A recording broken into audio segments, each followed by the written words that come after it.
Welcome back, Indiana Sports Beat Radio here on this Tuesday, July 18th. Thanks a lot for being with us. Mike DeCourcy from the Sporting News with me right now, gratefully. Mike, 2024 is when realignment really kind of kicks into gear with Texas and Oklahoma moving to the SEC, UCLA, USC, and the Big Ten. How can the ACC survive? And to even make that statement sounds crazy because the ACC was one of the most venerable basketball conferences and until it wasn't. And it seems, I'm not saying that it's nothing, but it just, when you add in the football nature of to a conference, the importance, and you have to do that, man, it is just taking it on the chin. Well, I think that the focus of the media to keep score based on conference television payouts is probably overdone, at least for now. It's definitely overdone to me. Unless and until college athletes become paid employees. And that may happen. I'm not saying it's not going to. We don't know where it's going to go from here. But until that point, the amount of money an athletic department brings in doesn't really change the impact of the results on the field. It like North Carolina is a really important athletic program in NCAA athletics. But how much have they ever accomplished in football? I mean, they're okay. They gave us Lawrence Taylor 40 years ago. They've had some good quarterbacks lately. They've won some games here and there, but you've never seen them in and around the national championship, ever. They've never been in the ballpark of a college football national championship. Not in my lifetime. Maybe like back when Choo Choo Charlie Justice was playing or whatever. I don't know. But not in my lifetime. They've never been a factor. But there's still an extraordinary athletic department that's won championships in men's and women's soccer, obviously basketball. They've been in the Final Four, I believe, in women's basketball. They've been very good at baseball at times. So there's still a really important athletic department, even though they've never been great at football. So I think the first, when people talk about the ACC surviving, there has to be an understanding that they have all committed their futures to the ACC. Every single member, including Notre Dame, has committed their futures to the ACC under the grant of rights that doesn't expire until 2036, I believe, is the year. It's a long time from now. I'll be well retired by the time that grant of rights expires. Let's put it that way. So that matters, because if I am Florida, this past spring, Florida State and Clemson, especially Florida State, did a little bit of sort of empty threatening their league because they wanted a new structure on payouts, on revenue payouts from college football playoff appearances, bowl appearances, that sort of thing. So they sort of did some empty threats that they'd go to court and all that. But at the end of the day, there wasn't anything they could get out of doing that beyond the changed revenue sharing. They were never a threat to leave the conference, because if they leave the conference, if I'm Florida State and I leave the ACC, first of all, there's nowhere for me to go. The fallacy that, oh my goodness, the SEC just can't wait to get Florida State and Clemson. Why? What? Neither of them would do anything for the SEC other than give them two more bodies. It doesn't change anything. SEC's already in the Florida market. The Florida Gators do not want Miami or Florida State in their league. Why would they? Same in South Carolina. If I'm South Carolina, why would I ever want Clemson to be in my league? I don't want that. It would damage me. And are they going to bring so many more viewers that I'm going to make way more money? This is not UCLA and USC changing the chemistry of the Big Ten to make it more lucrative. It's just more bodies, and more bodies can't just, you don't want to expand for more bodies if they can just pay for themselves, which is a trick in itself. I don't think that there's anybody out there other than maybe Carolina that could even do that. But the only reason you want to open the door is because they can make you richer. And these programs can't. So that's the first obstacle. But then if you can get over that and you can get the SEC to take you, then you know what? From now until 2036, every check the SEC writes to you goes to the ACC. That's how the grant of rights works. Every single check, SEC says, okay, here's $10 million for Florida State, puts it in that automatic deposit, and it goes right through the account to the ACC. That's how it works with the grant of rights. So this idea that they're going anywhere, there's nowhere for them to go, and two, there's no way for them to get there because they can't leave the money behind. So the ACC will be with us for a long time. The chemistry will change on the payouts. Let's say the figure that I've used for the Big Ten, and I don't think this is 100% accurate, but it's ballpark, $70 million annually that they'll get. The ACC will get, I think, around 40. So that $30 million difference, okay, so the Big Ten can build another building and you can't. But you can't, as long as the players are not paid by the schools, they can't buy better players that way. So they have to, they can maybe sponsor another sport or pay their lacrosse coach more money or whatever, maybe hire another strength coach, but there's only so much they can do with that money. That Big Ten money has not made a powerhouse out of every Big Ten football program. It has not.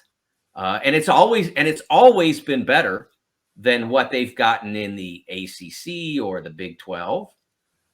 It's always been better. Now it will be probably more better, as Spike Lee would say. It might be more better, but it's not, it's not going to make Vanderbilt better than Clemson to have more money. If players are paid employees, that could change. But we're several years minimum away from that. Indiana is not, Indiana's football program is going to be what it is. It's not going to have, they're going to make substantially more money as a school with the Big Ten's media rights as it continues to grow with the addition of UCLA and USC. As this changes, I think it can climb up to over $100 million a year, which is expected once they have these teams. And the difference between the Big Ten and say the SEC is the Big Ten has geared in on TV markets, as well as just adding teams by adding the Los Angeles TV market, already having New York and Chicago and Washington, D.C. The SEC is, for lack of a better word, landlocked as far as their markets go, and adding because they're not looking to add outside of their footprint, so to speak. So are they limiting themselves in that regard? Well, I mean, if there was something out there that would change the chemistry, I'm not sure they wouldn't be open to it. Texas and Oklahoma was a significant change for them geographically. They were already at Texas A&M, but Texas A&M's kind of not far from LSU. So this is a significant change for them geographically. Let's say we magically turned Washington Huskies into this football power that millions and trillions of people want to watch and all that. I don't think the SEC would be averse necessarily to adding Washington. The way they're locked is in the availability of programs that would change their chemistry. They're not out there. As I said, about the only thing that's even close is Carolina. North Carolina is a growing state. The Tar Heels have a really good following in state. It's probably an attractive school for either the Big Ten or the SEC. But there's no great impetus to do that again, because I don't know that Carolina is necessarily all that interested in being a different league as it stands now. And they're committed to the ACC financially until 2036. People in my business talk about these grants of rights as if they are like trading baseball cards. Like that's the significance of the contract. Well, let me tell you something. Texas and Oklahoma joined the SEC 2 summers ago. How many games have they played in the SEC so far? Why do you think that is? Because it's not easy to get out of one of those contracts, because you signed it willingly. it's not that easy to get out of it. So you can, like, Notre Dame could afford, probably, if they wished, to buy themselves out of their grant of rights, because it doesn't include football. So the payouts are smaller. Notre Dame has a lot of money. They could afford to buy themselves out of their grant of rights in the ACC if they wanted. But you can't do that if you're Clemson or Florida State, because the football money's included and you don't have that much money. You just don't. So it's not going to happen. And when we talk about Notre Dame, I've said this many times, I don't understand their commitment to independence, but they are committed to independence, and that's not changing. No, and I don't understand it either, because it gets to a point to where, how are you helping yourself? What is your independence getting you? It's not getting you more money. It's not getting better resources for the other programs in your school. So I don't know what it does for them. Everything used to be based around football. Well, they don't really need that anymore. But I don't see what there's something about it. The tradition that they love about it. I don't get it. I mean, you can't win a conference championship as an independent. So I don't know. And I know that sounds really quite obvious, but there's only so much that you can win at that point if you remain independent. And I've never been able to understand even who is making that call totally.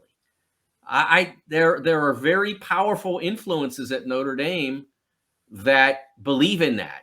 But my point is that they could be in whatever league they want to be in, and they are in the league they want to be in. I mean, they are in the ACC as an affiliate member or whatever you call it, because that's what they want. And that's not changing anytime soon, no matter how many times people in my business try to get you to read their articles about why Notre Dame's going to change leagues. It's never changed. They've never moved an inch off of their belief that independence is right for them. And they won't until the right dollar's approached. At some point, I think that they have to say, okay, we have to look at this. They don't necessarily, though. Okay, right now they are in a negotiation with NBC to re-up or because their contract's going to expire. I think the football contract is going to expire, I think, at the end of next year, if I remember right. So they need a new contract. And if they get the right dollar figure from that contract, they can say, we're good. And it's funny because all the articles that I've read about this said they're probably going to get the money they want. But what if they don't? It's like, because what draws you in is that what if they're out there and the SEC and Big Ten can fight over them? That's what draws you in. But the reality is the market's probably going to bear, based on what it did for the SEC and what it did for the eyeballs that the Big Ten draws and therefore generated X number of dollars. Notre Dame's television property has been pretty reliable. Now, it's been better when the games have been better. So if they play more SEC schools or more Big Ten schools, they can ask for more money and say, look at the numbers we're generating for you.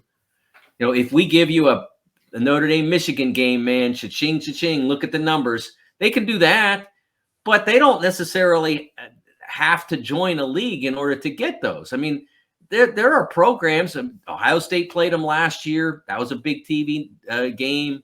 I know that Michigan State, I believe, is on their schedule for the future. They've got some Big Ten games that are going to draw some viewers for whoever airs the games, and it'll probably end up being NBC, and they'll probably pay the number that Notre Dame, more or less the number that Notre Dame wants, and they'll remain an independent. What is it about Notre Dame still today that Notre Dame football that makes this available to them? Because Lou Holtz and Tim Brown are not walking through that door. And I get it back then, but that's just not the case anymore. And they're just not what they were. Well, they may not be what they were, but they still are relevant, and they still have a tremendous fan following. The Dallas Cowboys haven't been in the Super Bowl since, I think, 1995. I mean, I think it's been that long. I'm pretty sure that's the right, but they're still the Cowboys. You look at the games that draw the biggest audiences on network TV, whether it's Fox or CBS or NBC, whoever, ABC with the Monday night, Amazon, whoever's showing the game, at the end of the day, the Cowboys are going to draw a big number. And they haven't been the Cowboys for, gosh, I mean, almost 30 years. So Notre Dame still has had some really successful teams. They were in the playoff in, I believe, 2019. They had that undefeated season and then got waxed in the BCS championship game by Alabama. I think that was 2012. Please forgive me my historical knowledge of college football. If I remember 1974 a lot better in college football than 2012, to be honest. It's because it's not as big a part of my job, but they've still had some very good football teams and some very good football players, and they have great hope to continue to perform well now that Brian Kelly's gone. So we'll see. But I do think that they have continued to maintain a large fan following that is, and maybe even more important than anything, there's no geographic tie to it. It goes from Maine down to San Diego and from Miami up to Seattle. There are fans of Notre Dame in all those places.